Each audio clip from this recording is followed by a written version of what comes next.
Number 3, messages. Order number 4, petitions. Order number 5, papers. Mr. Speaker, sir, we have several papers to be laid, beginning with Honorable Peter Gadongo Kamau, Chairperson, Committee on Education, Children, Gender Affairs, Culture and Social Services.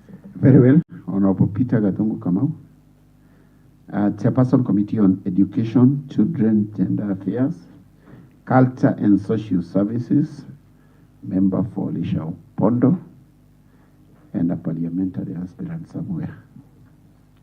The Darago constituency, Honorable Speaker, the incoming member of Parliament. Thank you, Honorable Speaker. Honorable Speaker, on 5th November 2024, the Leader of Majority Party tabled the Nyandarua County Bursary Fund quarterly report and financial statements for the period ended on September 30th, 2024. The presiding chair directed that the Committee on Education, Children, Gender Affairs, Culture and Social Services does consider them and report to the House by 23rd December 2024. Honorable Speaker, upon perusal of the financial statements for the period under review, the committee observed that there were no transfers from the county government to the special purpose account. Therefore, the committee couldn't proceed with compiling a report since no disbursement had been done, neither beneficiaries identified. Similarly, Honorable Speaker, on the 25th February 2025, Nyandarua County Bursary Fund quarterly report and financial statement for the period ended 31st December 2024 were tabled in this Honorable House and committed to the Committee on Education, Children, Gender Affairs, Culture and Social Services. Upon perusal by the committee, it was observed that Kenya shillings 97,450,000 had been requisitioned and was in the special purpose account. Accordingly, the committee could not compile a report since the bursary had not been disbursed. Therefore, the information could have been availed to aid by the Department of Education, Vocational Training, Culture, Gender and Social Protection. Honorable Speaker, it is worth noting that on 7th January 2025, the honorable members of the County Assembly were invited to a bursary round at Abbey House. His Excellency the Governor rounded the checks worth Kenya shillings 194,900,000 shillings. Arising from the foregoings, Honorable Speaker, the committee can only compile a comprehensive and conclusive report for the Nyandarua County Bursary Fund quarterly reports and financial statement for the period ended March 31st, 2025. It is the only period under review that it can be furnished with the necessary documents such as bank statements, number of beneficiaries, presented checks, whether honored and dishonored, among others. Notably, the Nyandarua County Bursary Fund quarterly report and financial statement for the period ended 31st March 2025 was tabled on 22nd April 2025, and the committee will compile a report within the coming 60 days as indicated in this House. Nyandarua County Bursary Fund, unlike other funds, Honorable Speaker, is majorly disbursed once. Therefore, some of the quarterly reports and financial statements are merely for noting but not for reporting. Thank you, Honorable Speaker. Very well. The report is duly, the preliminary report is duly tabled and read. The leave sought, that's 60 days, is well explained and deserving, and so I grant it as sought. Chairperson, ensure the report is ready within the time requested. Clerk, next order.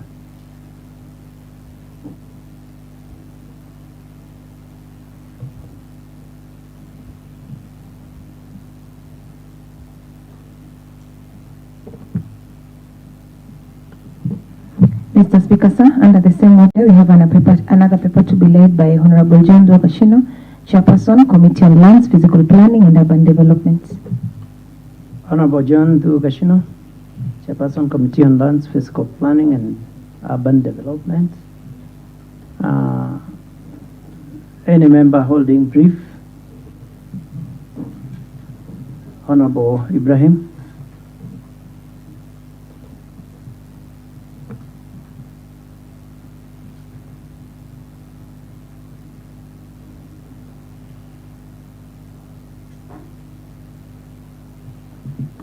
Honorable Speaker, on behalf of the Chair, we may seek leave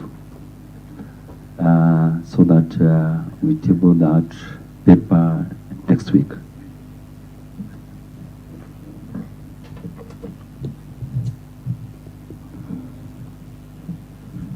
Point of order, Mr. Speaker. Yes, Honorable Gishuke. Mr. Speaker, I'm just wondering. I wanted to hear. I'm wondering because the said member says we may.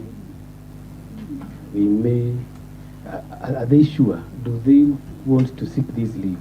Had they discussed? Had they agreed? We may seek leave. So, are they sure whether they really want this leave? Is it justified in the first instance? Honorable Ibrahim respond, also indicating the reasons for seeking leave. Thank you, Honorable Speaker.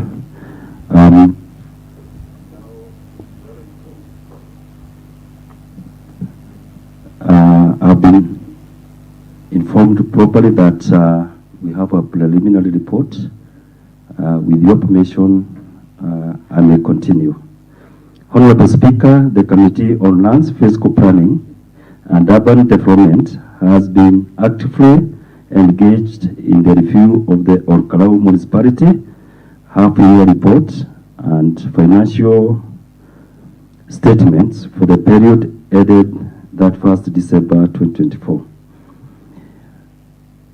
While the committee has convened several sessions,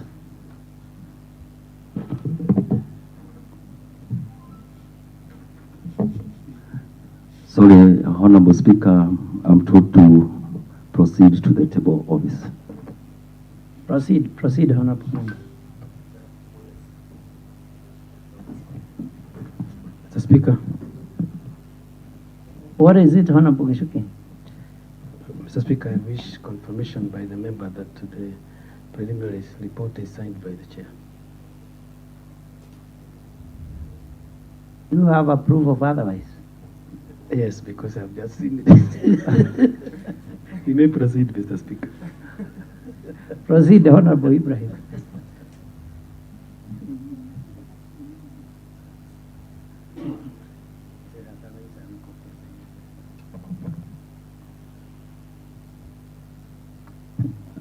Honorable Speaker, I do confirm that the preliminary report is now duly signed, and I continue. Honorable Speaker, the Committee on Lands, Fiscal Planning and Urban Development has been actively engaged in the review of Olkalau Municipality half-year report and financial statements for the period ended that 1st December 2024. While the committee has convened several sessions to consider the report, the forum and nature of business currently before it has constrained its capacity to conduct a comprehensive analysis within the originally allocated time frame. In view of the above, the committee respectively seeks to the indulgence of this Honorable House to grant an extension of time, specifically an additional 21 days, to allow for more detailed and thorough examination of the report and financial statements. The committee is committed to ensuring that its findings and recommendations are based on diligent scrutiny and objective assessment. It is therefore the considered opinion of the committee that this extension is both necessary and justified in order to uphold the integrity of the review process. Honorable Speaker, the committee humbly requests that these extensions be granted and express its appreciation for your continued understanding and support. Thank you, Honorable Speaker. Signed, Honorable John Dugashino, MCA, Chairpersons, Committee on Lands, Fiscal Planning and Urban Development. Very well. The preliminary report is duly tabled unread. The leave sought is well explained and deserving, and so I grant it as sought. Chairperson, ensure the report is ready within time requested. Clerk, next order. Mr. Speaker, sir, we have another paper. We have another paper to be laid by Honorable Lady Wambugu Kingori, the Chairperson, Committee on Public Service, Administration and Devolution. Honorable Edna Kingori, Wabugu Kingori, Chairperson, Committee on Public Service, Administration and Devolution.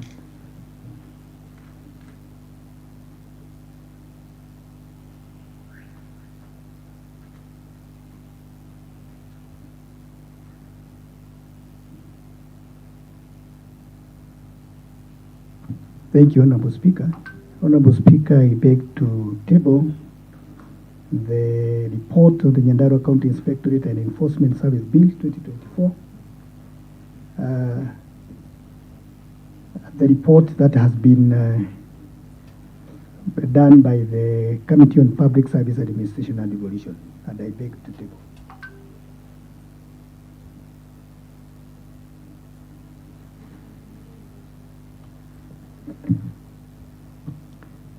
The report is duly tabled. The same shall be processed as directed by the House Business Committee pursuant to Standing Order 157.5D. Clerk, next order. Order number 6, notices of motion. Order number 7, statements. Mr. Speaker, sir, we have a statement response to be given by Honorable Zachary Mwanginjero, Chairperson, Committee on Finance, Economic Planning and ICT. Honorable Zachary Mwangijero, Chairperson, Committee on Finance, Economic Planning and ICT, you may proceed. Thank you, Honorable Speaker. Honorable Speaker, member for Milangini. What is it, Honorable Gishuke?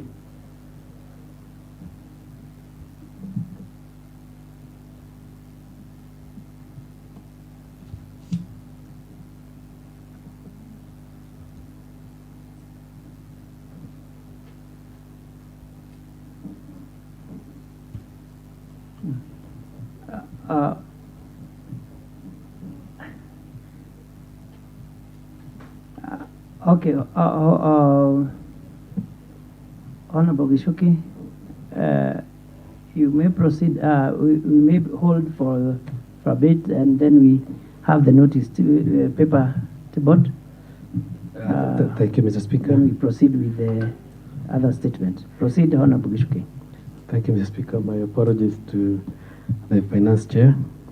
I am begging to give notice for the businesses of the Assembly for the fourth session, first start, between the 6th to 7th of May 2023 as follows.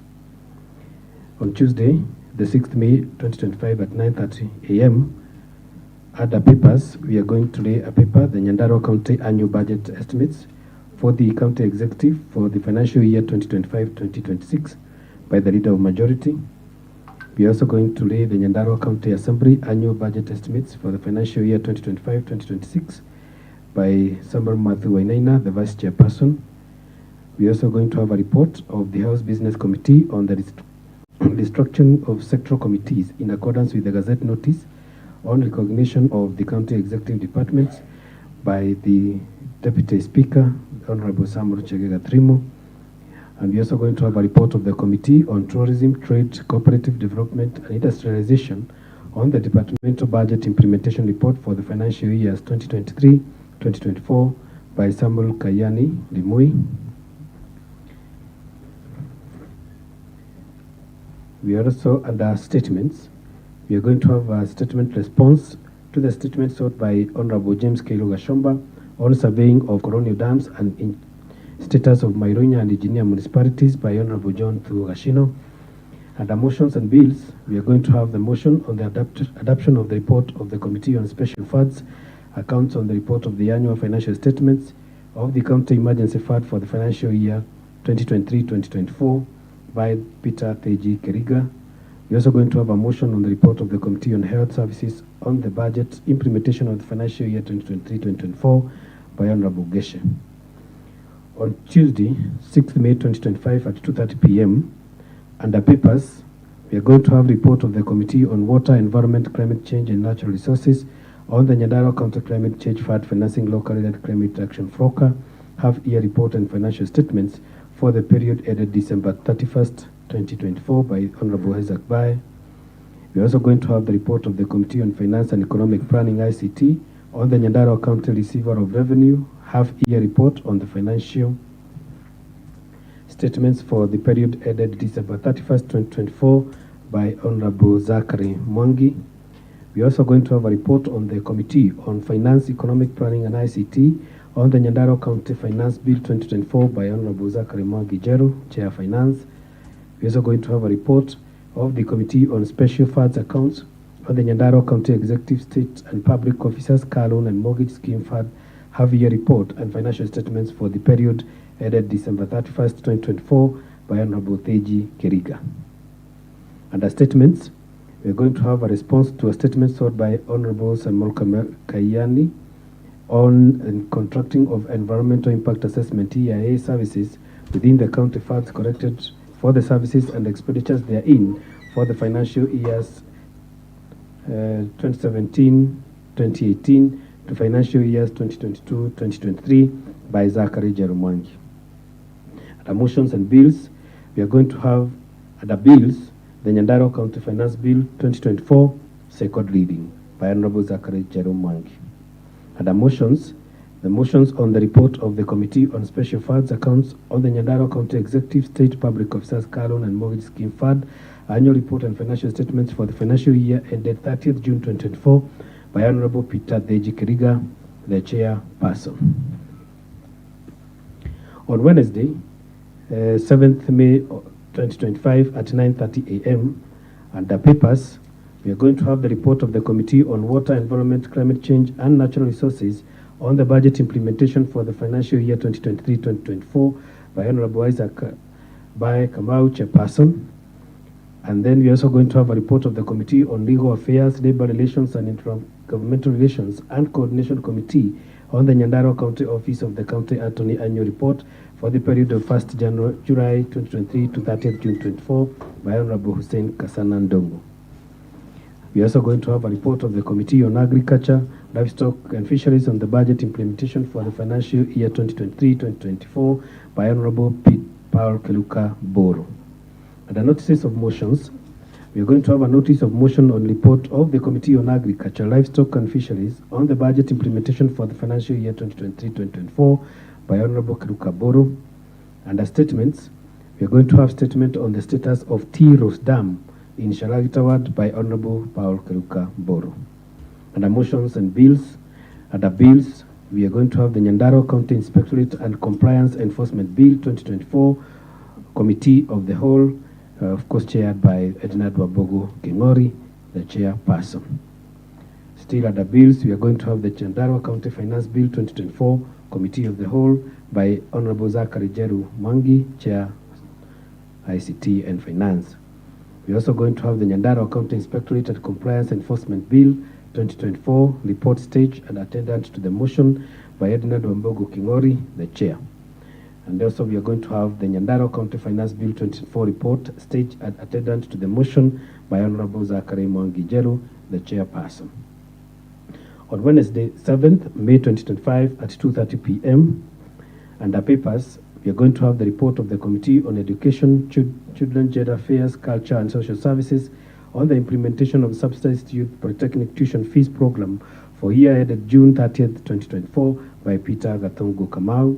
We are also going to have the report of the Committee on Trade, Corporate Development and Industrialization on the Nyandarua County or the Kolbolsat Sports, Tourism and Conservation Half Marathon Fund half-year report and financial statement for the period ended December 31st, 2024 by Honorable Samuel Kayani Lemui. Under notices of motion, we're going to have a notice of motion on the adoption of the report of the Committee of Education, Children, Gender Affairs, Culture and Social Services on the implementation of subsidized youth polytechnic tuition fees program for the year ended June 13, 2024, of course by Peter Gadongo, the chairperson. of CBC. Under statements, response, we are going to have response to the statement sought by Honorable Ajiko Kabilu on the status of Furugwa Dam, which is by Honorable John Gadhu, the chairperson. We are also going to have statement on the status of employment of physiotherapists and physiotherapy departments in the public hospitals by Honorable Joyce Monyua. Under motions and bills, we are going to have the Nyandarua County Inspectorate and Compliance Enforcement Bill 2024, third reading by Honorable Edinat Kingori. And second, we are going to have the Nyandarua County Finance Bill 2024, third reading by Honorable Zachary Jerumwangi. Under motions, we are going to have a motion of adjournment in accordance with the legislative calendar by Honorable Mwangi Nyaga, the majority leader. I wish to table, Mr. Speaker.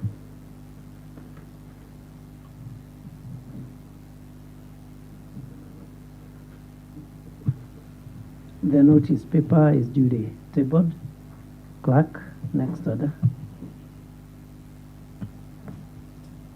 Mr. Speaker, sir, under the order on statements, we have the statement response to be done by Honorable Zachary Mwangi-Njero, Chairperson, Committee on Finance, Economic Planning and ICT. Honorable Zachary Mwangi-Njero, Thank you. Chairperson, Committee on Finance, Economic Planning and ICT. Proceed. Thank you, Honorable Speaker. And before I was interrupted by member for engineer, who equally is referring my name as Zachary Jeru Mwangi. Jeru is my surname. I'm Zachary Mwangi Jeru. Honorable Speaker, the member for Mirangine, Honorable Samuel Mathwe Inaina, had a statement pertaining the status of the implementation of the annual budget estimates for the financial year 2024-2025 for the period ending of 30th September 2024 for each department as required under section 166 subsection 4, that is Public Finance Management Act 2012, and the amount collected from the receiver of revenue, revenue from each revenue stream and the status of the pending bills. Honorable Speaker, you get to understand that all the raised questions, Honorable Speaker, will be addressed by the receiver of revenue and financial statement report for the period ended 31st day of December 2024, which ought to have been tabled in this house yesterday, addressing the concerns raised in the statement. Honorable Speaker, further, it is important to note that the extent of budget implementation in the first quarter usually does not have much to report, as this is the period of uploading the budget, Honorable Speaker, and the procurement plan in the system, as well as undertaking the procurement procedures to absorb the county budget. Arising from that, Honorable Speaker, the committee resolved to comprehensively address the concerns sought in the receiver of revenue and the financial statement report to be rescheduled by the House Business Committee. So, Honorable Speaker, were it not for the issue of quorum yesterday, the same would have been addressed through a comprehensive report that we have, and I think the House Business, through the notice that was read, coming Tuesday next week, the same will be addressed through the report. Thank you, Honorable Speaker. Very well. The preliminary response is duly tabled and read. The leave sought is well explained and deserving, so I grant it as sought, and the chairperson will make sure that the report is ready within the time requested. Clerk, next order. Mr. Speaker, under the same order, we have a statement request to be sought by Honorable Isaac Kamaumbay, the MCA from Githero Ward. Honorable Isaac Kamaumbay, member for Githero, proceed. And member for Githero, you may clarify for us whether it is Isaac Kamaumbay or Isaac by Kamau. Yes, thank you, Honorable Speaker. It is Isaac Baikamau. So this, I hope the Assembly will ratify and put it in order. Thank you, Honorable Speaker. Honorable Speaker, I would like to seek a statement on the status on status of insurance on status of titling of Mawingu at Russia colonial villages. Mr. Speaker, sir, I hereby seek a statement from the Chairperson Committee on Land, Physical Planning and Urban Development on the status and extent of insurance of title deeds in Mawingu and Russia colonial villages, addressing the following concern. Aware that the Chapter 5 of the Constitution of Kenya states that all land in Kenya belong to the people of Kenya collectively as nations, and communities and as individuals with the National Land Commission mandated to advise the national government on a comprehensive program for the for registrations of land titles within Kenya. Further aware that the Physical and Urban Use Planning Act 2019 establishes a county physical and land use planning consultative forum for each county, with one of its function being to promote effective coordination and the integration of physical and land use development and sector planning. Noting that the planning of use and regulation of community land in the county is under jurisdiction of the Physical and Land Use Planning Act 2019, which mandates the Department of Land with advising the county government on physical land use and planning matters that impact the county, insurance of development permission, and the development control instrument under this act, with the approval of the county executive committee member, and maintaining a RAD information system to guide physical and RAD use planning. Appreciating that, the county Department of RAD, Physical Planning and Urban Development has enormous role in the development planning use and titling of RAD planning titling of RAD in the county as empowered by the Constitution of Kenya, the Physical and Land Use Planning Act 2019, the County Government Act, among other laws and statutes. Concerned that the county government has been in the process of surveying and issuance of certificate of titles to the colonial villages, and that the process has not been enough and transparent to the person who concerned, especially the occupant of the colonial villages.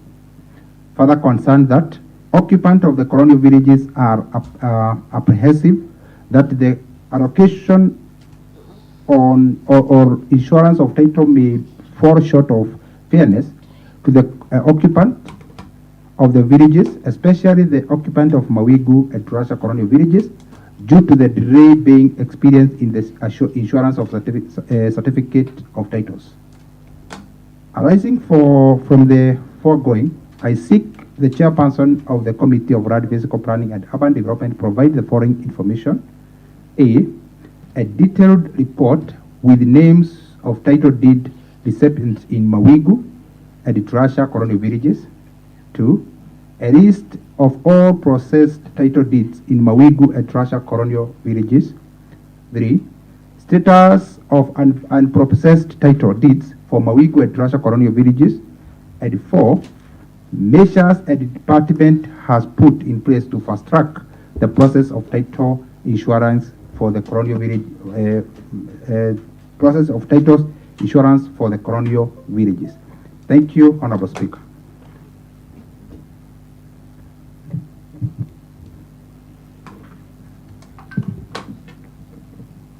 Very well. The statement is duly sought. Yes, Honorable Gadungu, you may proceed. Thank you, Honorable Speaker. And Honorable Speaker, last week, I stood in a court of law as a witness of rat grabbing of IDP rats in my ward. And Honorable Speaker, those are IDPs who were settled in Nyandarua more than 10 years ago after the 2007 post-election violence. They started being settled around 2010, almost 15 years, Honorable Speaker. Honorable Speaker, since this issue of title deeds can be done concurrently, can we as well get the status of the titles for the IDPs? Because the case which was in hand is that the grabbers were given a letter from the registrar of rats in the morning, and in the afternoon they got a title deed. If the miracle can work in a day and they get the title deeds, why is it taking 15 years or even 50 years in Honorable Bias, more than 60 years since this country got independence? Honorable Speaker, let that issue of the title deeds, if your office finds it fit, be conjoined such that the IDPs who are settled all over Nyandarua County, the issue can be handled together. It's not a very big deal, Honorable Speaker. Thank you. Thank you, Honorable Gadungu. And of notice is that there is a petition to that effect, and the petition was directed to the Committee on Education, Children, Gender Affairs and Social Services, and I believe that your input will be of great importance to this debate and this statement. I believe that you will coordinate with the Chair of Lands, Physical Planning and Urban Development as he gives response to this statement. Honorable Zachary. Yes, Honorable Speaker, in furtherance to this statement, I beseech the Committee on Rats to look into the issue surrounding Mokeu Colonial Village, whereby some titles were processed, but others were not. We would wish, as per the recommendations from number 1 to number 4, the same be addressed for Mokeu Colonial Village. Thank you, Honorable Speaker. Very well. Same has been noted. Honorable Deji. Thank you, Mr. Speaker, for giving me this chance. I was wondering if, as if I've forgotten. Mr. Speaker, in Lorie, we also want to be considered by the same statement, because I remember formerly when we were campaigning for the Jubilee during the time of by-election, the former president, that was President Uhuru Kenyatta, had promised and attested that all the title deeds for Lorie colonial villages, they were ready.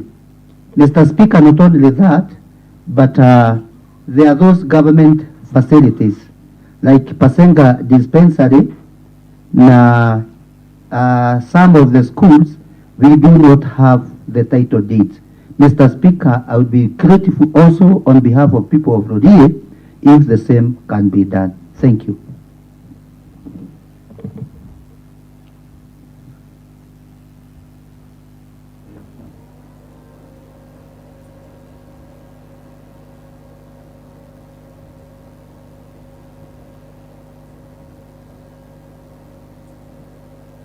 Honorable Deji, is it possible to name the exact the colonial villages, the exact names for the purpose of? Thank you, Mr. Speaker, for that guidance. Mr. Speaker, we have Turukana village in Kiadufa, the lower part of Lorie. Mr. Speaker, we also have in Lorie Center, whereby it's just along the road. Mr. Speaker, finally we have that one from Pasega area. Thank you, Mr. Speaker. Very well, and very well noted. Honorable Madhu, member for Mirangini. Thank you, Mr. Speaker, sir. I would also request the same committee also to include Mirangini colonial village, that is Wakioko colonial village, which we had already done all the verification, awaiting for the title deeds. And for now, the around almost 3 years we haven't received even a single title. So we need it also to be included in the report. Thank you, Mr. Speaker, sir, and thank you to the seeker of the statement, that is Honorable Bai, because this issue of colonial village, we believe that the government is perpetual, and as we know very well, our president was the deputy president of the former government, and the government promised the colonial village they will receive their title without paying a single cent. Even during the campaign of UDA, the UDA government also promised the same. So we request the Committee of Land, with the assistance of the leadership of this county, to follow up and make sure that every colonial village in this county gets their title deeds. Thank you, Mr. Speaker. Anything to add, Honorable Bai? You had already sought the statement.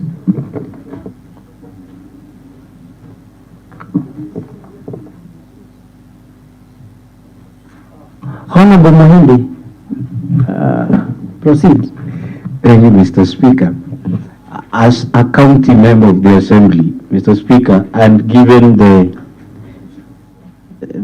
reaction and from the members, I would implore upon you that there were surveys that were done across almost all wards that had colonial villages. Maybe if we would just biggen up that statement, Mr. Speaker, because I'm looking at the MCA for Githafai and Magumu. We have very many colonial villages, and some had even been surveyed from Kenton, you go to Koinange, you go to Wakanywa, many of them, because the House has that institutional memory of the ones that were surveyed during the last regime. Maybe, Mr. Speaker, it would be just good that we are told what happened, because some had started. You get 5 people or 10 people, so that we cover the whole county immediately, and then from there we can deal with other issues. Honorable Bai, you are okay? You are settled? Honorable Speaker, I wanted just to add that you could see the weight of that matter. And you see, we don't have all members here today. And it is my humble request again to the Committee of RAD, also, if it is possible, to reach out to other honorable members who have existing colonial villages, so that at least we can solve this matter once and for all, because it has been campaigning with leaders, or every time leaders are looking for votes. One of the best way of convincing colonial villagers people, it is by promising them title deeds.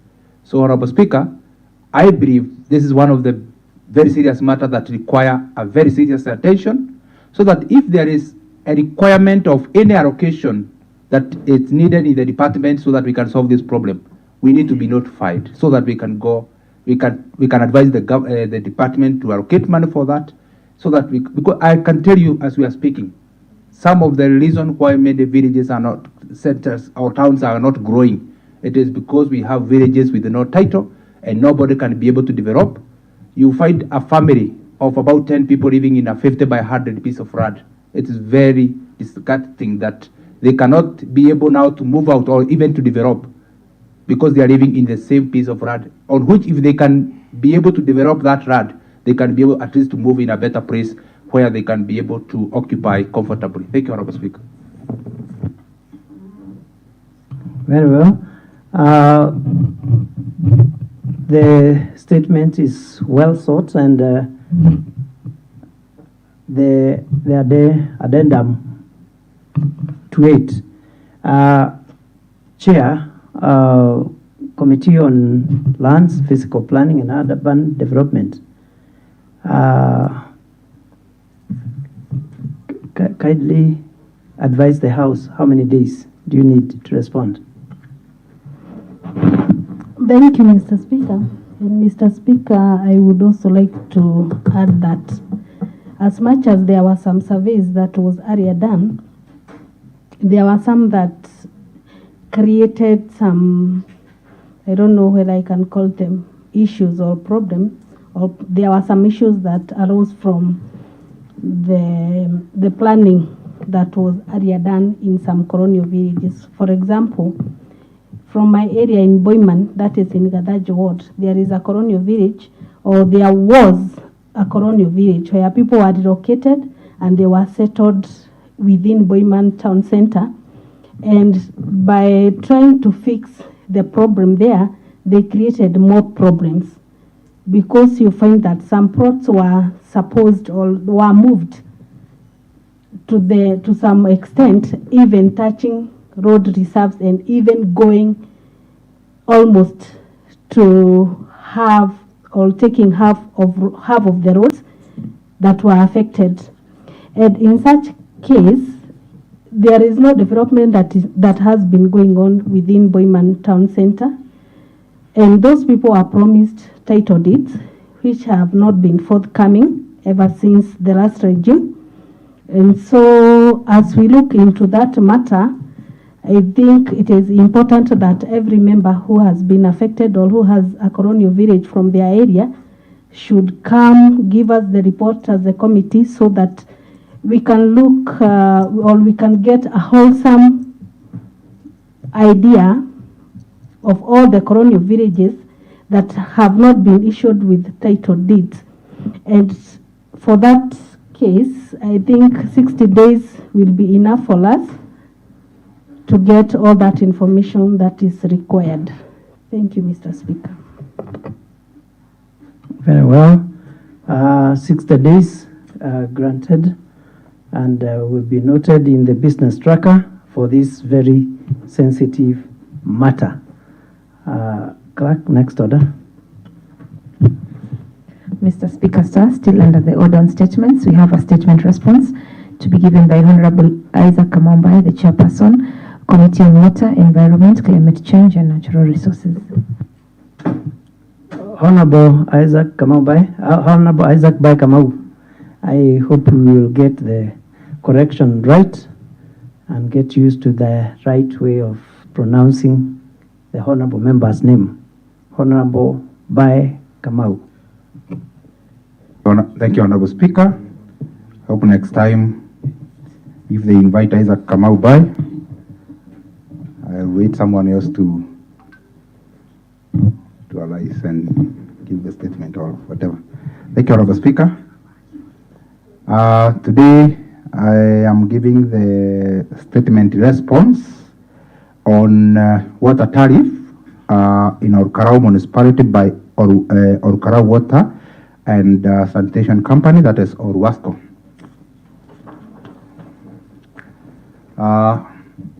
Honorable Speaker, pursuant to the provision of the standing order number 46-2A, Honorable Stephen Moreidi Matimo, on 3rd March 2025, sought information from Chairperson on Water, Climate Change, National Resources Committee on water tariff in our Karao Municipality and Sanitation Company, or WASCO. The statement sought was as follows. Statement on water tariff in our Karao Municipality by our Karao Water and Sanitation Company, or WASCO, from the Chairperson on Water, Climate, Environment, Climate Change and Natural Resources. Mr. Speaker, sir, I hereby seek a statement from a Chairperson Committee on Environment, Climate Change and Natural Resources addressing the following concerns. Aware that the Constitution recognizes that every person has a right to access of clean and safe water in adequate quantities and a right to reasonable standards of sanitation, function, bestowed upon the county government. Further aware that both the national government and national county government have been working with our Karao Water and Sanitation Company, WASCO, to distribute water to residents of our Karao municipality and its environment. concerned that Department of Water, Climate Change and National Resources has not provided a reasonable explanation as to why has been persistent water rationing despite the huge investment made in the company and takeover of various boreholes by Orwasco. Further concerned that Orwasco through the Water Services Regulatory Board WASREB imposed an increase of water tariff void Kenya Gazette Notice number 16246 dated the 24th November 2024 and published on the December 6th 2024 despite an overwhelming rejection by the stakeholder, especially the consumers, in a stakeholder participation meeting held at Loyal Garden Resort or Karau. Arising from the foregoing, I seek the chairperson of the Committee on Water, Environmental, Climate Change and Natural Resources thus within 7 days provide the following information and accompanying documents. That one, a copy of license of Orkarau Water and Sanitation Company Orwasco with its memorandum, article of association and a list of shareholders at the amount of shares held by each shareholder. Number two, the terms and conditions of the license of Orkarau Water and Sanitation Company Orwasco and the status of fulfillment of the condition set. 3. Documentation on the request made to the Water Service Regulatory Board, WASREB, on the adjustment of tariff, which should include a report on the justification of the increment, B. Public participation report with the attendance registrars, 3. C. Cabinet request for approval and evidence of the resolution on approval by the County Executive Committee. 4. Any correspondence and documentation between WASLEB and Orwasco. 5. Status of fulfillment of the coordination set in the Impact Gazette Notice. A detailed report, notice number 6, on the cost of operations and maintenance and the expenses at the bank statement for financial year 2023-2024 and the first half report and bank statement for financial year 2024-2025. 7. Minute and attendance registers of the meeting held is at LCK Church Hall or Karau on adjusted tariff. And number 8, any other information that committee may deem fit to request and provide. Honorable Speaker, the Committee on Finance, Economic Planning and ICT established. Honorable Speaker, they are required. There is a table error there. Honorable Speaker, I would like to notify you the membership of the committee and the secretariat. We have Honorable, that is me, Honorable Isaac Pai Kamau, Honorable Karora Jarara, that is Vice Chair, members Honorable Ibrahim Maina, Honorable James Musimwangi, Honorable Ruse Gedeji, Honorable Mirika Wajiro, Honorable Paul Wageshe, Honorable Paul Kiruka, and Honorable Samuel Wainaina Madhu. Honorable Speaker, sir, to respond to the above question raised by Honorable Stephen Mureithi Matimo, the Speaker referred the statement to the Committee on Water, Climate Change and Natural Resources for it to consider and report back to the House. The statement was tabled before the committee for consideration. It was resolved to seek the information through a letter to the Managing Director of Orkarau Water Sanitation Company Limited. This was done through the letter referred to NCA crack, that is on 17th 2nd 2025 and dated for March 2025, and response were received on the 10th March 2025, referred to Orwasco, Nyandarua County, Nyandarua Nyandarua Government, stroke 5/2025.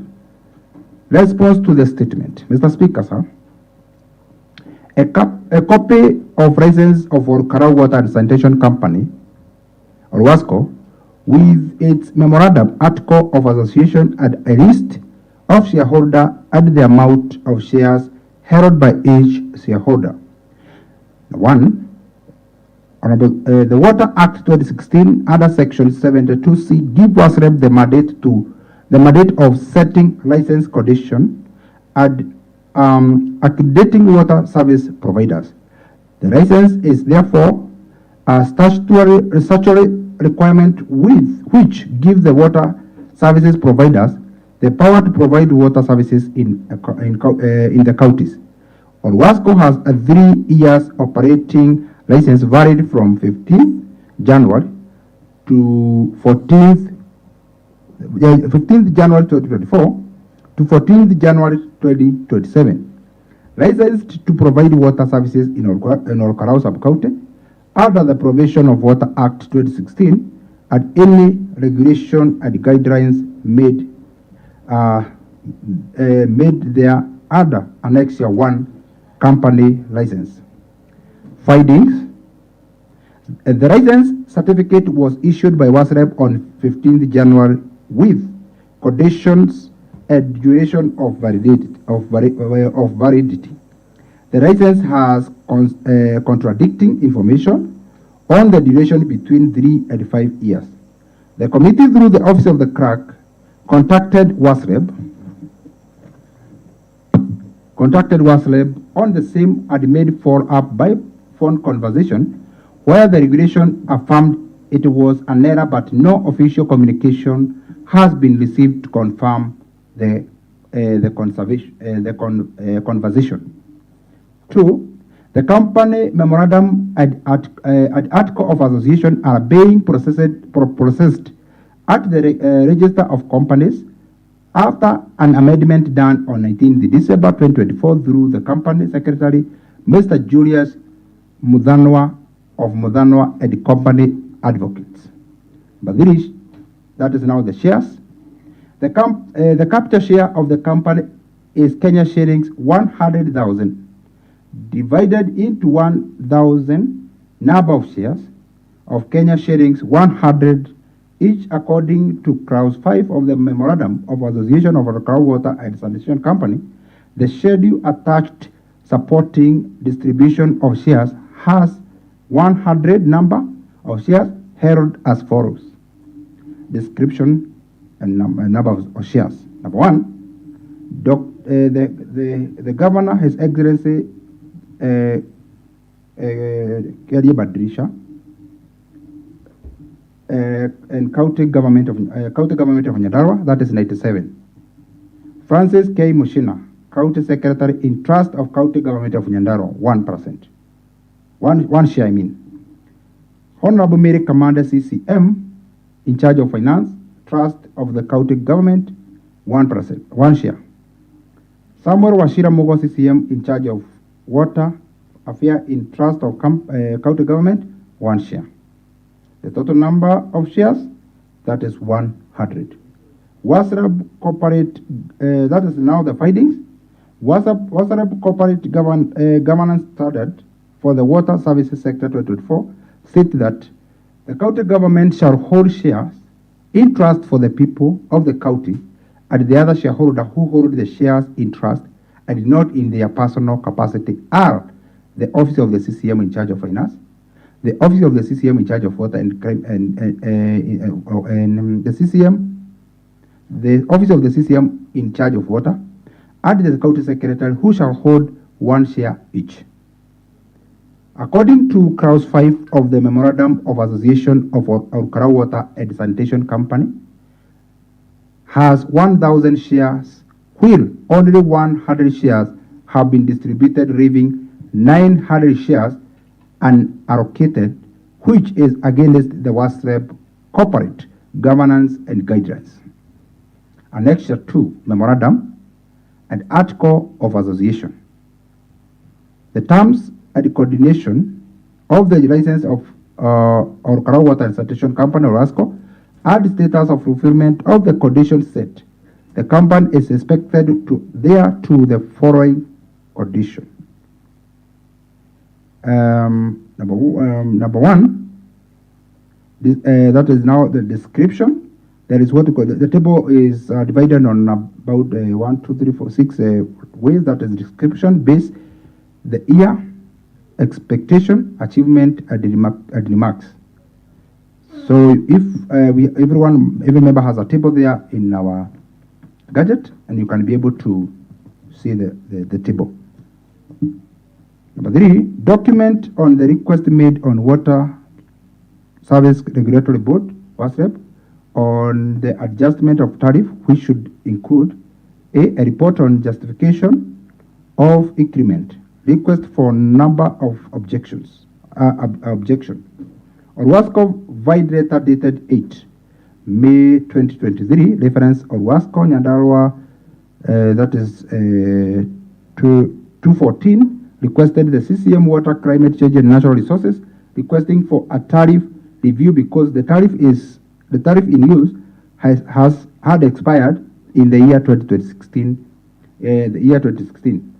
The company indicated tariff review was part of institution strengthening capacity building, and the tariff proposal was ready for submission to WASREB, which was necessitated by, number 1, the expiry of the current tariff in the year 2016. Number 2, increase the cost of operation due to high cost of inputs that need to be financed by the tariff. Number 3, to reduce variance of grant and subsidize. And number 4, need to enhance commercial sustainability. In Annexure 3, number objection to regulate tariff review. On the 15th May 2023, OWASCO received a letter of no objection for tariff review. Void letter referred to that is NYA WEC NR stroke WTR volume 5 volume 1 2 from the CCM Water, requiring them to undertake the process to logical conclusion in line with ASREB tariff guidelines and the Water Act 2016. In Annexure 4, Annexure 4.3, tariff application letter dated on 2nd June 2023, OWASCO applied for a tariff review to Water Service Regulatory Board VIPE, letter referred to OWASCO FIN volume 3 27/40. The letter requests for an upward tariff adjustment to operate at full cost recovery and meet conditions for improving service delivery. Annexure 5. Annexure 5.4 WASREB response to OWASCO on 26 September 2023. Note to OWASCO, WASREB response to OWASCO on 26 September 2023. WASREB wrote to requesting OWASCO to address matter raised in the evaluation report that include 1. Justification of trade in production over the tariff period, justification of strategies to undertake in achieving proposed sales volume, revised non-revenue water reduction plan, strategies to reduce dormant water connections, confirmation of financial agreement in force with Central Rift Valley Waterworks Development Agency. 6. Detailed breakdown of all the asset, current expenditure on maintenance and projections. Annexure 6. Letter to the CEO WASREB. Letter dated on 4th December 2023, OWASCO responded to the tariff application review report void letter referred to Orwasco, FIN, volume 3, 27/60. Next year, 6, performance guarantee. On 2nd April 2024, Orwasco to deposit performance guarantee of Kenya shillings 345,237,000 for insurance of license and a license fee of 47,807, which is 0.1% of financial year 2021-2022 turnover. Findings: Orwasco requested WASREB for an upward tariff adjustment to operate at full cost, recovery and meet condition for improving service delivery, where the water services provider cites reason for the adjustment and make a proposal for the new tariff. The regulating authority consider all justified costs when evaluating and recommending a tariff issues. To evaluate include: A, commitment by the board of directors, resolution sanctioning the tariff review, abstract and production, setting and anticipating production, C, commercial data bidding, volume and distribution of bidding to different customers, D, non-revenue water NRW management, E, number of connections, F, revenue and expenditures, G, debt prepayment, H, investment planning, I, asset maintenance schedule, and J, tariff models. Upon satisfying the condition, Orwasco paid the performance guarantee and was tasked to conduct public consultation on the proposed tariff. Now, B, public participation report with the attendance register. A, notice was given through the Star newspaper on 14th April 2024, requesting members of the public to submit comment on the regular tariff application on 13th May 2024 at Royal Gardens. The tariff proposal during the public participation consultation, the lowest category of domestic tariff, i.e., that is 1 to 6 meter cubic, proposed charges was 170 per meter cubic. The public did not agree with the proposal, and their view were captured for further consideration according to the minutes of the public consultations. Next year, 7. Details for public consultation and the minute for public consultation on the 13th May 2024, respectively.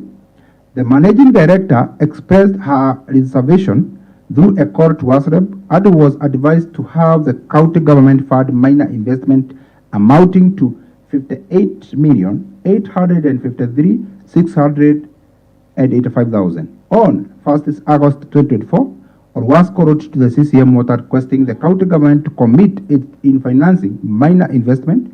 The minor investment include upgrading a distribution network for 10 boreholes at total cost of 20,283,685.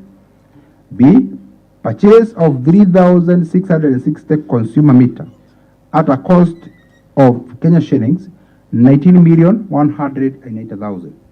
C, purchase of 14 bulk meters at a cost of Kenya shillings 3,370,000. D, construction of 10-kilometer sewer train line and train line and 500 consumer connection at a cost of 16 million. On 4th September 2025, CCM Water committed that the county government will fund minor investment wide letter referred to that is NYA/WEC NR WTR volume 5 volume 515, that will be distributed over 3 financial year will be distributed over the 3 financial year.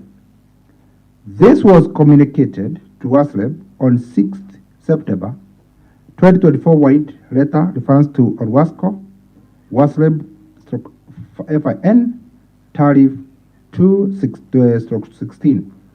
On 18th October 2024, the CCM Water WASCO officials and WASLEB officials held a meeting in WASLEB board room and resolved to have a revised tariff with the lowest tariff block of 1 to 6 meter cubic revised from 170 to 120 per unit.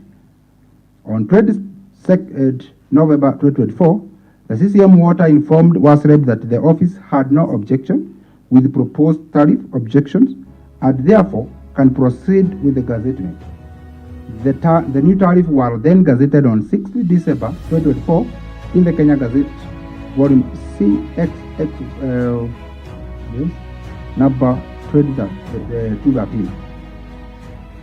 Findings: the CCM Water or WASCO and the WASLEB reviewed water tariff in a meeting held on 18th October 2024 in WASLEB boardroom, informed His Excellency the Governor on the resolution and went ahead in gazetting new tariff without involving the public. The provision public consultation rejected the proposal, and the new proposal were not subject to the public scrutiny. On 7th February 2025, a meeting on the public feedback on the new tariff was held at ACK Hall or Karau, where the public lamented about the high cost of water. The MD responded by stating that her responsibility is to implement the law that was gazetted unless it is revoked by the court order. Minutes and attendance register for the meeting held on 7th February 2025. Findings. You find those minutes in our annexure. Findings. The meeting held on 7th February 2025 was as a result of public outcry on the high cost of water, which was strategically to address the issue. The meeting was, however, held after gazettement of the new tariff, which could not be reversed by this forum. The available options have been a court order or water service provider have WASLEB gazette another lower tariff.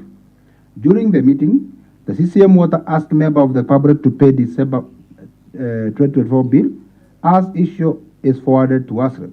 It was noted that the December bill was not affected by the new tariff since gazettement was on 6th December 2024 and the new tariff would take effect that day from the date of publication. Further, it was upon WASCO to notify all existing and potential customers of the changes. See Cabinet request for approval and the evidence of the resolution on approval by the County Executive. On the 21st November 2024, the CCM Water informed His Excellency the Governor the new proposal that was arrived and in consultation with WASLEB. Wide letter referred to that is Nyandarua WE NR WTR 11. You'll be able to get it into annexure. B. The status fulfillment of the condition set in unpurged gazette notice. A. Tariff conditions. You can have look at what we call the table on that matter. And there we have the table there. You can be able to see it.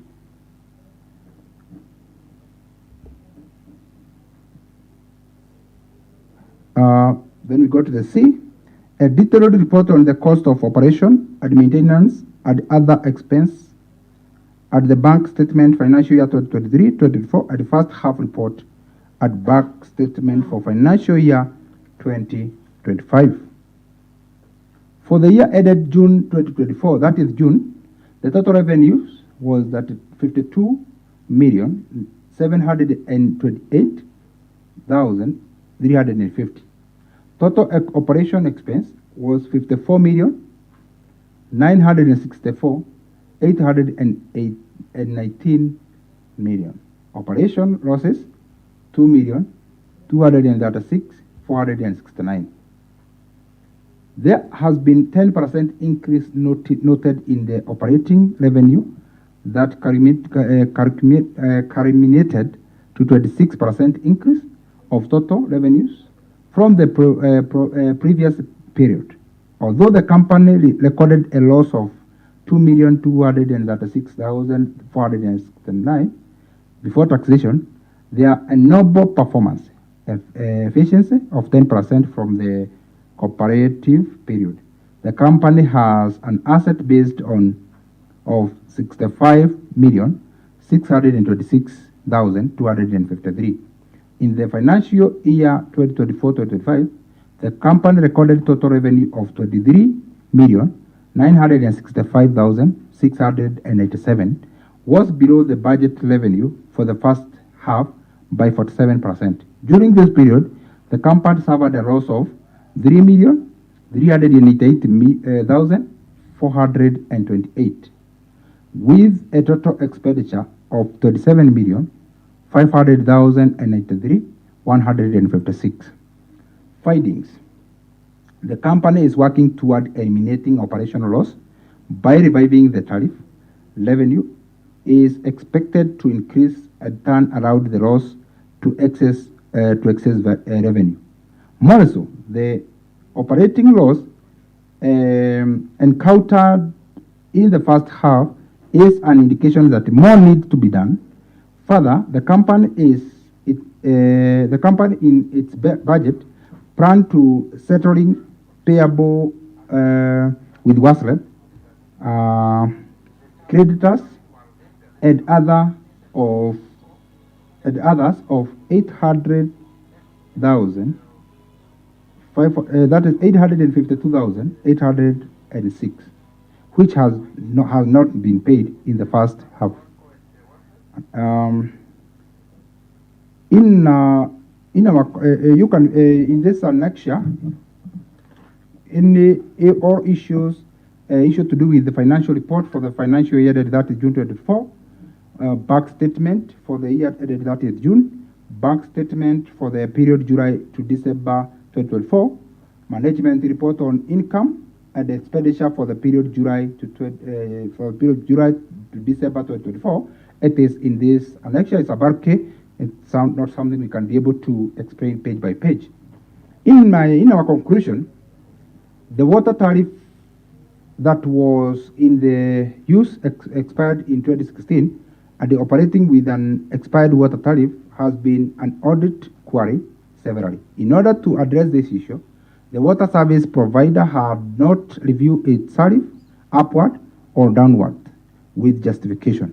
The new tariff was proposed by Orwasco upon appointment of the board of the directors, where it was reviewed up to Kenya shillings 120 unit in the lowest domestic category. This was to enable the company operate at full cost recovery and meet conditions for improving service delivery. It was gazetted by WASREB upon the meeting conditions of license. The tariff increases was proposed and justified by Orwasco for approval at gazettement by WASREB. Honorable Speaker, it is good to note that we have done what we can as a committee, and as you have heard when we are reading this report, we have done our findings from Orwasco, from WASREB, and we have realized that the issue to do with increasing the tariff, it was the proposal that was done by Orwasco, but it was not the requirement by WASREB. WASREB, they only act upon request. So it is a high time I call upon the Orwasco to think, because here we have the consumer who is the client, and we have the provider who is the Orwasco. They have to sit down, then come up with a conclusion. Otherwise, as the committee And as the chair of the committee and my members, we have done to our best to ensure that we get the findings that involve unmasking the truthful in this matter, where we don't have to shift blame to WASREP, on which the challenge that we are facing, we requested ourselves. All WASCO need to come up with our formula, either to write to WASREP or come up with a way, either to write to WASREP to bring down the tariff with a consultative meeting with the members of public, that is the consumers, instead of having staff that can read this matter to court.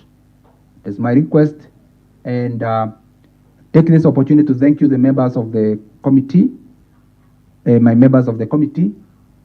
We sat for so many days. We have been working and contacting and trying to find the information, and we are lucky that now we have most of the information in this annexure. It is be on the table office. Anyone who would like to do his inquiry and investigation will be able to find everything in this document. Thank you, Honorable Speaker. Very well. The response is duly given. The seeker of the statement, Honorable Stephen Makimu, kindly express. Thank you very much, Mr. Speaker, for granting me this opportunity. First and foremost, I want to really thank the chair and the entire committee for the good work that they've done coming up with this report. I want to say that it has not been easy for the committee. I've been in constant talk with the chairman and together with the committee members and even the clerk. And it has been push and pull from the Olwasco company requesting for documents that has not been forthcoming. But I thank the committee because finally we have the report together with us here. Thank you very much, Chairman, together with your committee for doing this noble work. It will go down the records of our residents of Olkalau that one time Honorable Mbaye was the chairman, water, and when people were crying in our town, he came to their rescue by coming up with this response. Mr. Speaker, sir, from the response that we've had, we've just noted that from the operating license of this particular company, it has an error. The company has been operating with a license that is written is valid for 5 years and into bracket 3 years. What does that tell you? That there's a problem with even the managing director of that particular company, because if she cannot see the license that she's operating on, that she forwarded to this assembly, that is well indicated that the certificate of is evidence that the license is valid for 5 into bracket 3 years from 15th January 2025. It leaves a lot of questions. Mr. Speaker, we've just gotten from the report that the total number of shares that Olwasco has is 1,000. And I want to repeat again, is 1,000. Then they go further to subdivide the shares down. The governor gets 97. The county secretary gets 1 share. The CCE finance gets 1 share. And CCM water gets 1 share. If you take 97 plus 1 plus 1 plus 1, that adds up to 100. The big question that leaves the residents of Olkalau and the residents of Nyandarua is, where is this other 900 shares going? In the same report, Mr. Speaker, from what we've received from Memorandum of Association of Olkalau Water and Sanitation Company, it's well indicated that directors of the company will be nominated, and this will be determined by the company only at a general meeting. I would wish to know, for this board members to be enumerated, Mr. Speaker, which meeting was called by Olwasco for them to pass the money that they've been paying to the board members of Olwasco? It's well written that for them to be paid, it has to be passed in a general meeting. Mr. Speaker, this indicates that the board members have been receiving allowances illegally. And this goes further to show and to my own thinking that these people have been receiving money illegally, and that should not be the case. Mr. Speaker, sir, the application for the new tariff was done on 8th May 2023, and by that particular time, we didn't have a board in place. And for you to have any tariff review, according to WASREP, there must be a board in place.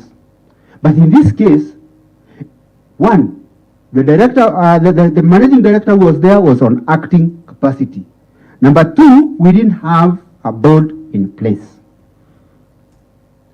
There's been a blame game, and my honorable member, Honorable Gitau, is in the house today. That, and I'm very happy that the chairman Water has just brought it on blue and black and white, that the review of the water tariffs that is oppressing our people in Olkalau today emanated from WASREP. But Mr. Speaker, sir, from the report that we got from Olwasco in this booklet here, CCM Water, on a letter dated 15th May 2023, was given, was written to by Olwasco, and he was asked if he has any objection on the addition of the tariffs. And on the same time, he responded to Olwasco, and I want this to go on record, that he didn't have any objection. And in a meeting that we had at ACK, Mr. Speaker, sir, right in the public domain, the same CCM Water said categorically that the entire increment of the tariff emanated from WASREP. Whereas we are seeing here, he was consulted, he was asked, and he wrote a letter dated 15th May 2023 saying that he doesn't have any objection of the increment of this water. Mr. Speaker, sir, from the same booklet that came from Olwasco, on 26th September, WASREP wrote to Olwasco and requested them to submit a revised application, because according to WASREP, they felt the tariffs were punitive. And what happened, Mr. Speaker, sir? Instead of reviewing it downwards to a level whereby people will be satisfied, they just reviewed with 20 shillings down. Not 20 shillings, but 50 shillings downwards, Mr. Speaker, sir. Because the first proposal was 170, they took it to 120. If WASREP at their offices in Nairobi really felt that the tariffs that Olwasco was bringing to our residents in Olkalau was punitive, Mr. Speaker, sir, I was expecting Olwasco to be on the forefront to feel that residents of our county headquarters requires something that is manageable. Mr. Speaker, sir, in the same booklet from Olwasco, minutes of a meeting held on 13th May 2024 at Royal Gardens.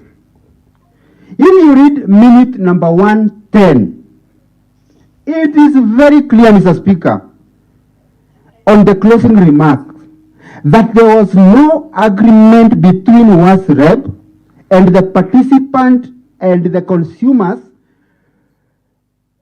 The first thing was, there was no agreement between WASREB and the participants. And the consumer perspective were carefully captured for further consideration. Mr. Speaker, sir, the participant in that meeting that was held at the Royal Gardens, it was agreed upon that the tariffs that were there were punitive, and no one accepted in entirety the addition of even a single penny to the tariffs. And the request that resident made at that particular day, Mr. Speaker, was for the tariffs to be reviewed further downwards. And even the residents gave their proposals. And there was no proposal of 120 shillings. In fact, it was less than 90 shillings in that particular meeting. And the residents of Olkalau, who were in that meeting, Mr. Speaker, requested for one thing. WASREB or WASCO, we have rejected your proposals. Go back and come back to us in another forum of public participation for you to tell us the new tariffs that you'll have discussed. Mr. Speaker, sir, the views by stakeholders were not considered at all. What followed up was a gazette notice, not in a meeting, but in a WhatsApp group posted by the managing director of Oluwasco, which again, to the stakeholders, it was another thorn and an abuse. Instead of calling these people and telling them that we've decided that this will be the new tariff that you'll be paying, the managing director of Oluwasco posted the new tariffs, and he told the people in that WhatsApp group that has the consumers of this commodity called water, it's either you pay or you pay. Mr. Speaker, I've just seen that one of the things that was making the tariffs to go high was a minor investment of 58 million. Out of the residents in our town, because it's well indicated, if you take what was deducted, 50 shillings, and you multiply with the number of consumers in our town, it can never add to 58 million. Mr. Speaker, sir, there is more than meets the eye. Mr. Speaker, sir, from the 58 million, it's on record from what they've tabled, Oluwasco, that 20 million was to be used to upgrade and distribution of a new network on the existing boreholes. We are residents of this town. My honorable member, Honorable Getau, is here, seated in this honorable house. Honorable Zenji is together with us. Honorable Nyaga is together with us, Mr. Speaker. I want them to tell us which borehole in our town has not been connected to the main line. There is no even a single pipe that is required to reconnect this. Already the water is already distributed. They also need some 19.2 million to purchase 3,360 meters. Mr. Speaker, if you go to that company today, even myself being a resident of this town, even Honorable Getau being a resident of this town, he's already connected to a meter. Who is this, or where is this money meant to purchase meters? Who are these 3,660 new customers who are supposed to be connected, Mr. Speaker, sir? This is money meant to go to someone's pocket, and you are not going to sit down and watch. They're also intending to buy 14 bulk meters at 3.3 million. For what? For what purposes, Mr. Speaker? We have an already connected sewer line that is serving the residents of our town. But they are saying they want to use 16 million to construct 10-kilometer sewer lateral lines and connect 50 consumers. Whereas where these sewer lines are, Mr. Speaker, for you to be connected, you go to that particular company and they give you a quotation of what you're supposed to buy.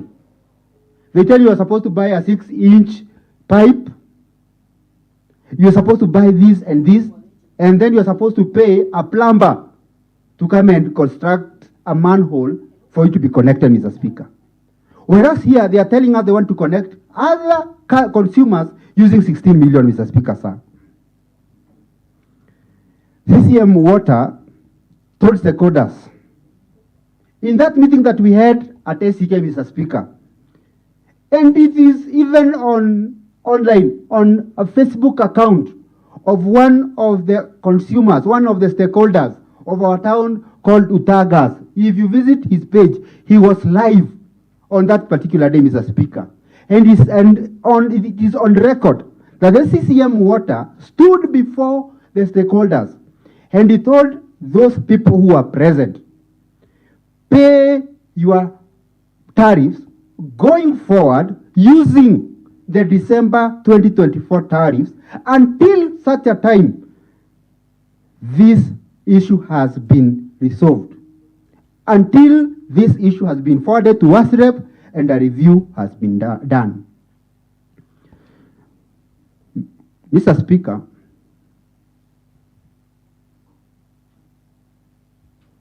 even the chairman, in the same report and in the same minutes, Mr. Speaker, promised the residents of our town, the consumers that don't mind, because he's the one who concluded the meeting at SCK, that don't mind, a solution would be found.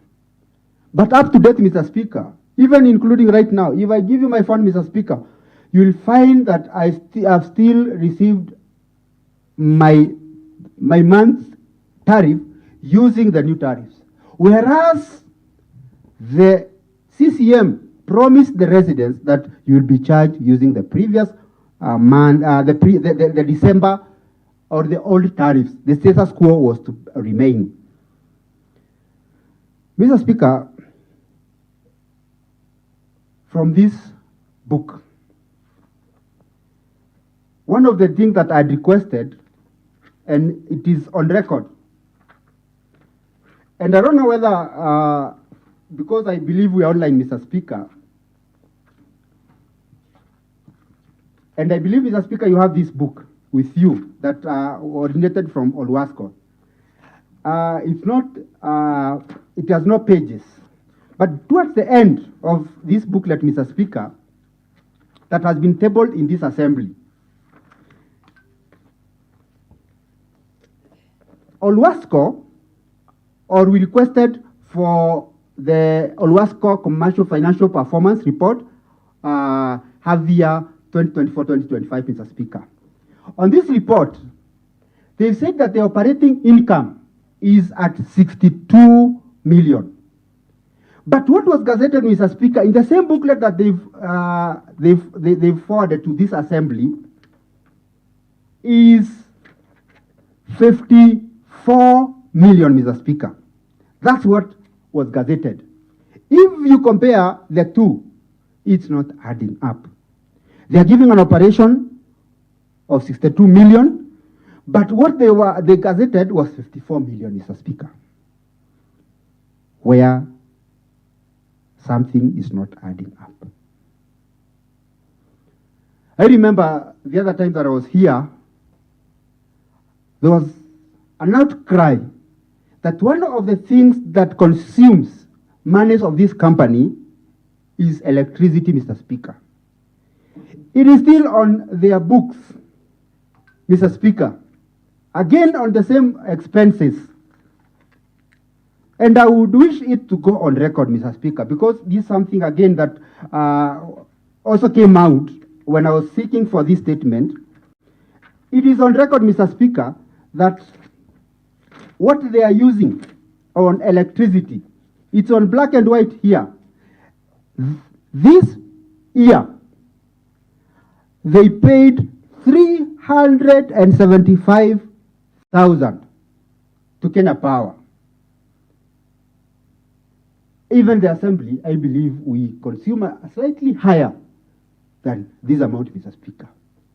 So our boreholes, as it was being portrayed, are not consuming any electricity, because I think they are running boreholes that are being powered with solar.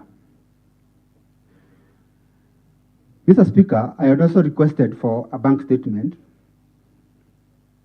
and one thing caught my eye. That on a date, Mr. Speaker, I'm not going to really give which company was paid this or which business. Honorable Matimo. Yes. From your reaction, it shows you are not satisfied. And since there is a platform where you can bring it up, why don't you consider bringing a motion, or so that you can conclude? Mr. Speaker, in fact, I'm just at the tail end of concluding. I think we agreed. Honorable Speaker. Okay. So what is it, Honorable Abugo?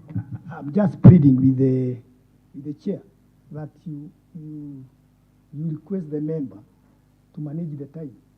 Already, Honorable Speaker, it is almost to the time, and there is another business. Actually, it's a motion. So if he continue, and I'm not stopping him, but actually, Honorable Speaker, we might defer the matter to the next sitting. Honorable members, and I have already advised. Thank you, Mr. Speaker. I think I have only one more point and I'll be done. I was saying, Mr. Speaker, from their bank statement on date 17th December 2024, the same water company went and gave what Christmas gift voucher of 450,000. Mr. Speaker, yet the company is saying it's not able to operate. Mr. Speaker, I'm going to further, and I think this is one thing that we agreed with the chair. I'm going to bring another motion, or I'm going to bring the same as a motion. And as I conclude, Mr. Speaker, as I've said, I was on my last point. There was no public participation that was done to inform the residents of our beautiful county and our county headquarters of the new additions in tariffs, Mr. Speaker. They were supposed to go as WASREB and come back.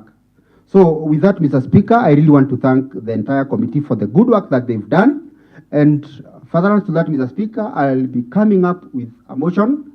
One, I've said I'm satisfied because what I was requesting for, Mr. Speaker, I've received, and we're going to go further to take other action or the same. Thank you.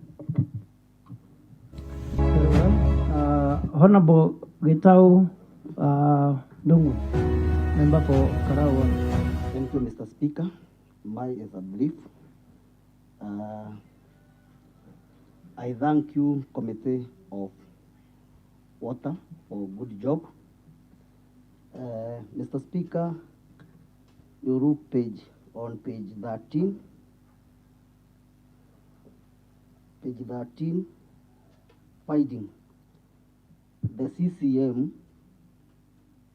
CCM water, Orowasco and WestReb reviewed water tariff in a meeting held on 18th October 2024 in WestReb boardroom. Informed His Excellency the Governor on the resolution and went ahead in gazetting the new tariff without involving the public.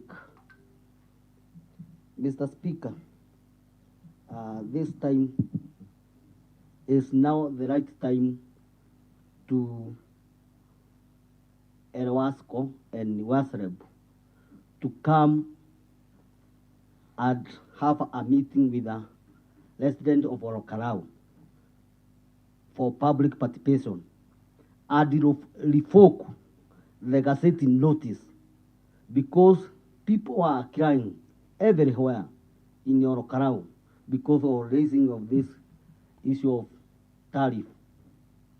Thank you, Mr. Speaker. Honorable Mohende. Thank you, Mr. Speaker. Because the matter has been ventilated extremely well by Honorable Steve, I only want to add a few issues. One is to thank the Water Committee. This is an extremely thorough report, extremely thorough. And from there, Mr. Speaker, I only want to ask Honorable Steve, when he brings in the motion, to consider the following as resolutions that we may consider as the House. Number one, the letter to Olwasco by Wasreb had given them the conditions for holding public participation. They were to put posters in churches, in schools, in their offices, everywhere, in the entire neighborhood. Number two, they were to advertise in a local vernacular radio station. They never did that. Then they were also supposed to send letters to churches. They never did that. Then they were supposed then to put in one local newspaper. So the public participation was not in fulfillment of what they had been told by WASREP. Number two, there arises a serious issue of conflict of interest by the governor himself. In the matter of the shareholding, the three ministers or CECs are holding shares in trust for the people of Nyandarua. The governor is a shareholder by himself. So the governor should, for the duration that he is the governor, relinquish those shares to somebody else, because it creates a direct conflict of interest, and this one will bring us problems when we go further. Because now, when the county government is allocating money, the governor is allocating money to himself. This one will get messy. So the best thing, relinquish the shares. Finally, the company cannot rise and say that only a court can revoke that Gazette notice. The Olwasco is a body, although it is registered by WASREP, is a body under the county government of Nyandarua. So among your recommendations, bring a recommendation that we revoke that Gazette notice. They go back to what they were paying until there is a justifiable reason. They reduce the non-water revenue. Mr. Speaker, you will note, they have said that the levy, they were paying 1.14 million per year. When this government came in, it shot to 4 million. They were using expenses of 11 million. It is within this report, operating expenses. Then when this government came in, it goes to 26 million. Something is not right. There is something that is shadowy in here, and we cannot allow the people of Olkalau. And I want to really sympathize with Stephen, the Honorable Stephen Honorable Gitau. When I used to stay in Olkalau, I am an old member of Olkalau here at Mombasa Estate, and the bankers, we used to have water all the time at very affordable prices. I don't know what happened. We badilished the wrong way in terms of water. Thank you, Mr. Speaker. Okay, the matter is ventilated enough, and the response, Honorable Bai wanted to give a response. Okay, proceed. Thank you, Honorable Speaker. I would like first to appreciate the honorable members because of appreciating and because of at least agreeing with our report. We have done it to our best because we have interest. Everyone here, you have interest in this county. Whatever good is done for this county, it fits you better. Today, we are in this Olkarau, so you are still consuming some of the resources here. When you went to the nearest hotel, you get water. You are getting this water that is served by Olwasco.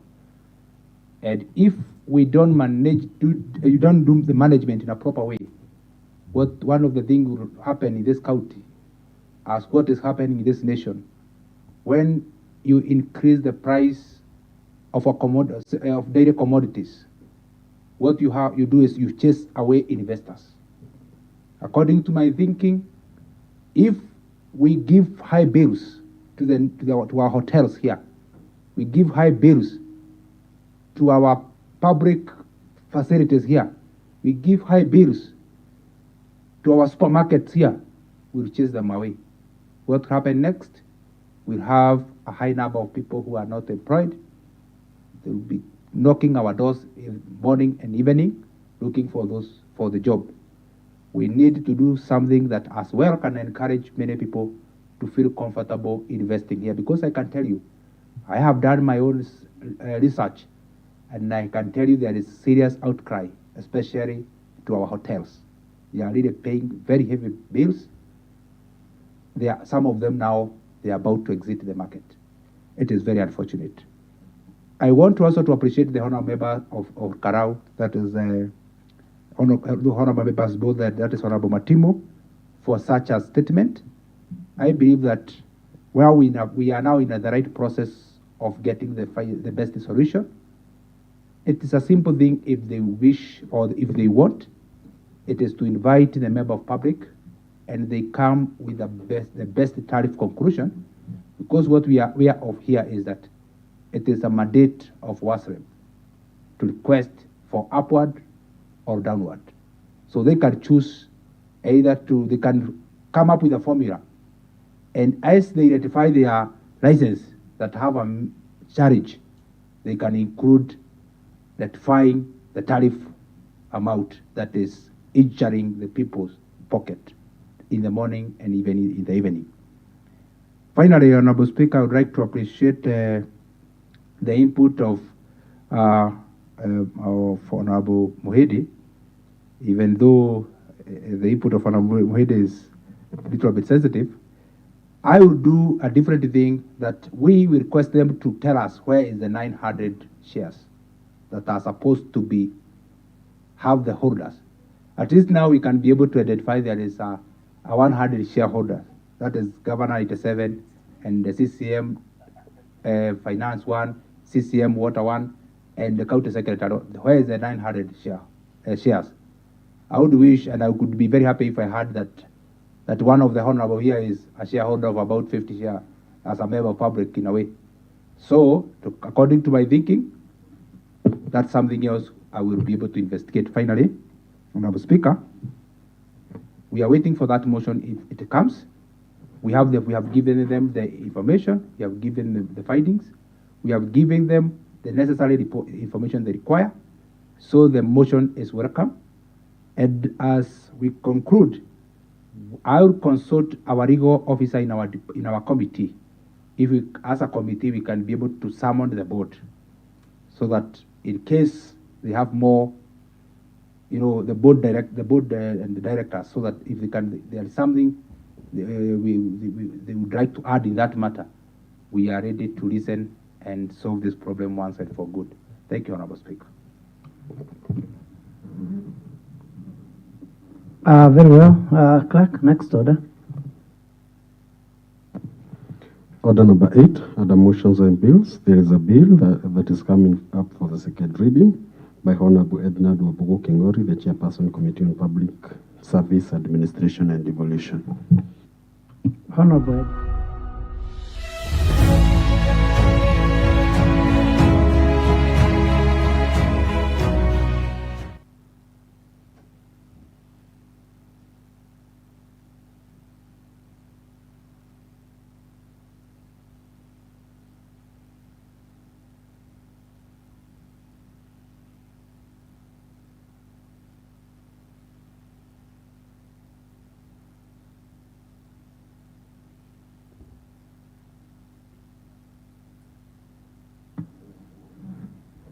Honorable Speaker, I beg to move a motion that this House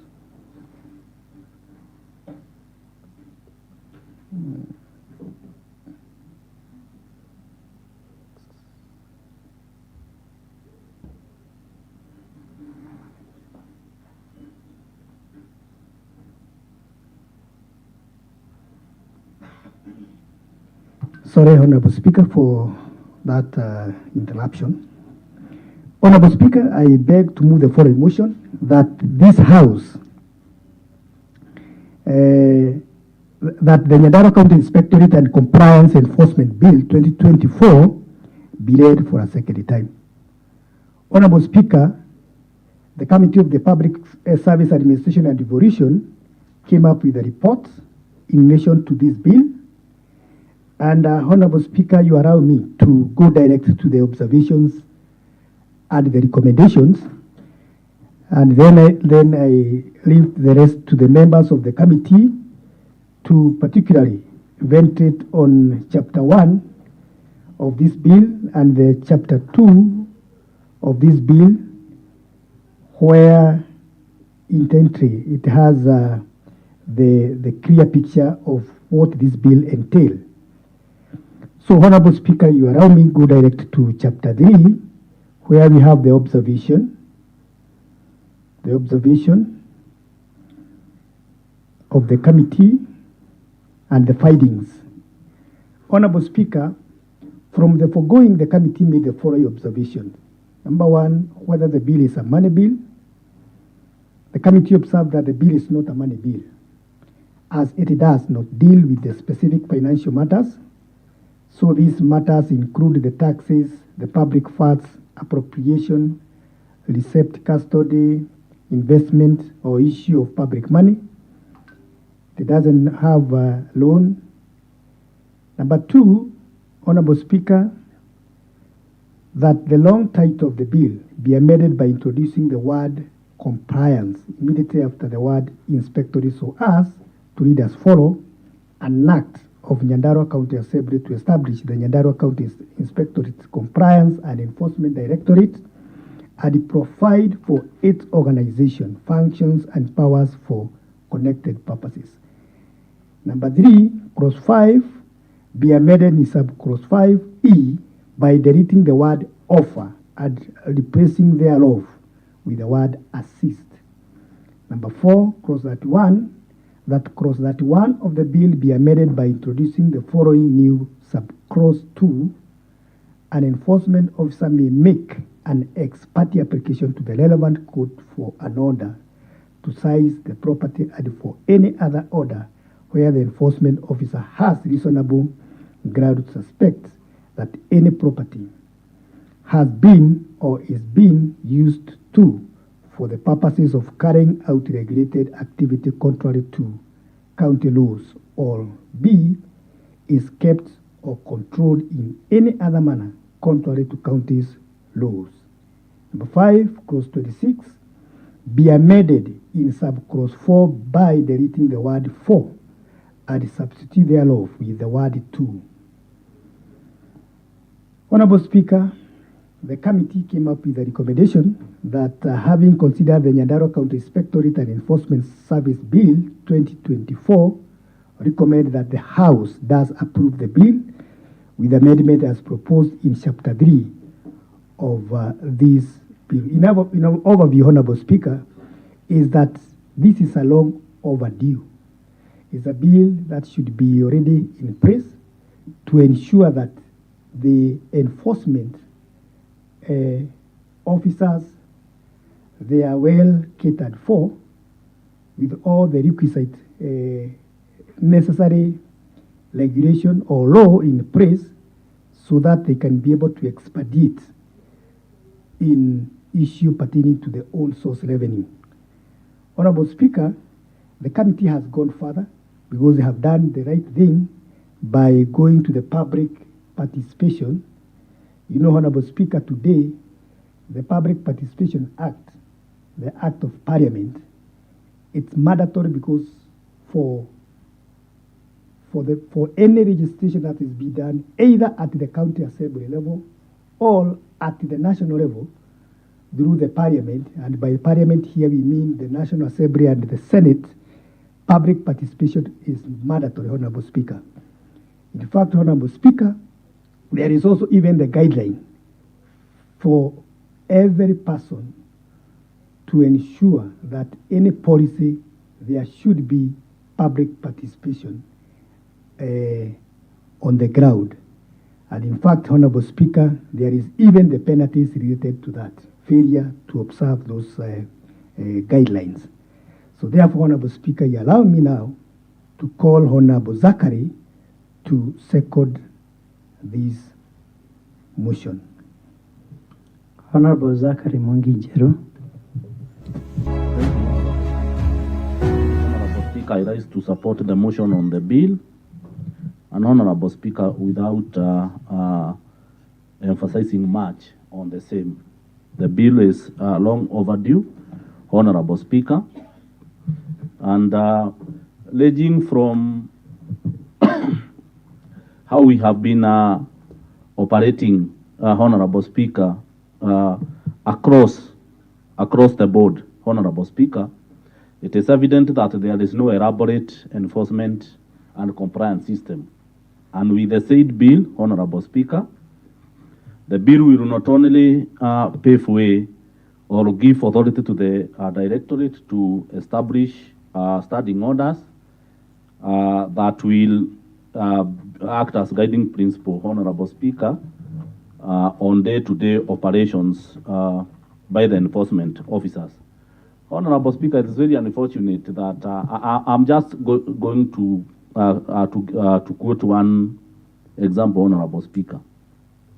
Honorable Speaker, as the Chairperson, Finance and Economic Planning, I want to give a scenario on how we have been operating, Honorable Speaker, on matters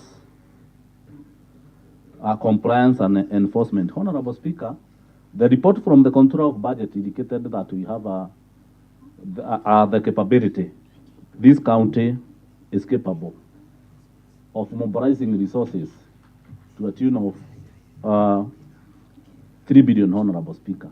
But it is very unfortunate that we have only been able to collect just half a billion, Honorable Speaker. But when we examine what is the biggest problem or issue, Honorable Speaker, it is the leakages. We cannot be in a position to deal with leakages, Honorable Speaker, when we do not have enforcement and compliance. Yes, we have a department, we have a directorate, Honorable Speaker, but we do not have guiding principles. And that is why we need to approve the bill, the directorate to bring the standing orders, Honorable Speaker, so that over and above enforcement on matters revenue, Honorable Speaker, there is a number of other county rules that needs to be enforced, Honorable Speaker. And even in the court of laws, Honorable Speaker, the issue to do with compliance, the issue to do with fines, and any other levies that might be in accordance, Honorable Speaker, with issue to do with compliance, Honorable Speaker, it is revenue, it is resources, Honorable Speaker. And at the end of the day, these are the much-weighted resources, Honorable Speaker, to give services back to our people. So I beseech the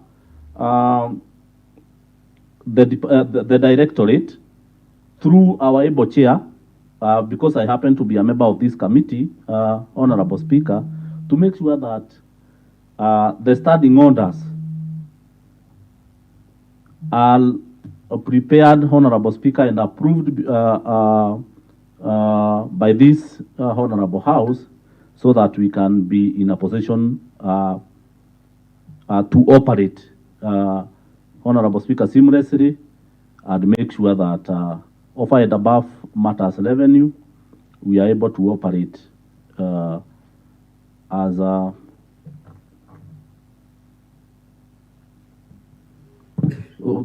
a county, Honorable Speaker, that is guided by, that is having standard operating procedures, Honorable Speaker. Honorable Speaker, there was a concern that was on page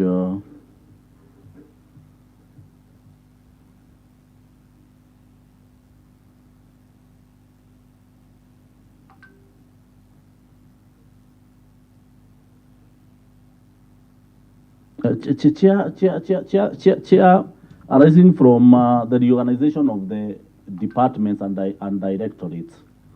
The issue to do with the formation of the position of the director, Honorable Speaker, I think it should be looked into.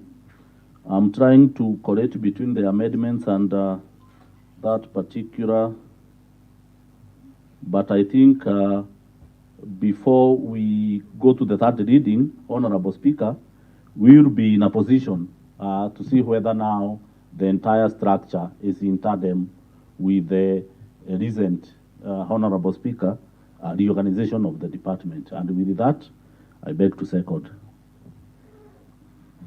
I have proposed the question, which is that this House that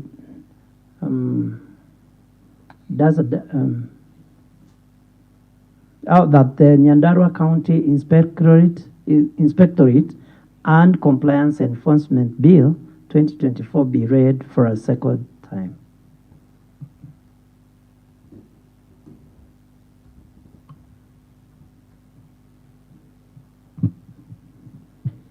I now put the question, which is that the Nyandarua County Inspectorate and Compliance Enforcement Bill 2024 be read for a second time. May those of a similar opinion say aye. Aye. May those of a contrary opinion say nay. And the ayes have it. Honorable members, the bill having been moved, I now direct the clerk to read the bill for the second time. This is Nyandarua County Bill number 6, the Nyandarua County Inspectorate and Enforcement Service Bill 2024, a bill for an act of the Nyandarua County Assembly to establish the Nyandarua County Inspectorate and Enforcement Directorate and provide for its organization, functions, and powers, and for connected purposes. Clerk, next order.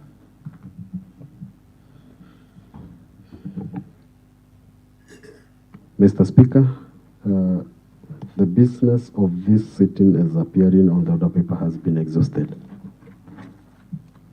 There being no other business to transact during this sitting, I now adjourn the House to Tuesday, the 6th day of May 2025 at 9:30 a.m.